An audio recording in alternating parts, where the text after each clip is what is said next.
Hi, boys and girls. We finished The Rough-Faced Girl.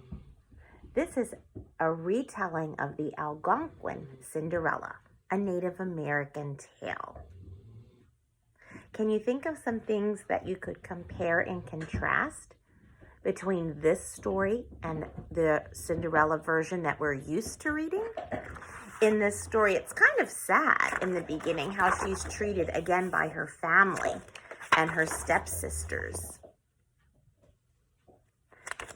and how she is burnt over the fire. Her skin and her arms and her hair, and they're not very nice to her, which does kind of compare to the version of Cinderella that we know. So in your packet, you have some pages for The Rough-Faced Girl.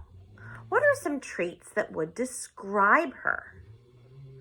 I certainly think she was a very kind person. She certainly was brave.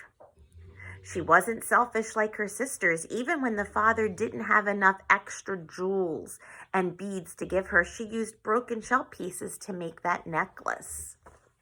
So I'd like you to fill in traits that would describe her. Then it's asking us to choose a trait and to explain why that you use that to describe the rough-faced girl. Then let's talk about those evil sisters. What words could you use to describe them? They certainly were mean and unkind and selfish. Just a few things that bring to mind, to me, words that describe them. And if you need to go back in and listen to the story, go ahead. And then on this page, you're going to write a trait that you used. Why would you use that to describe the sisters? On our last page here, most fairy tales teach important life lessons. What lesson do you think we can learn from the rough-faced girl?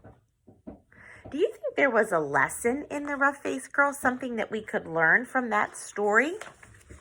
What do you think? I think there was a lesson there for sure. About beauty maybe being on the inside, not judging someone for their looks on the outside. About being a kind person. So you could think, going back in the story, what did you think about the rough-faced girl? And what happened at the end? I think being kind certainly paid off for her. So go ahead and fill in those pages and share with your classmates.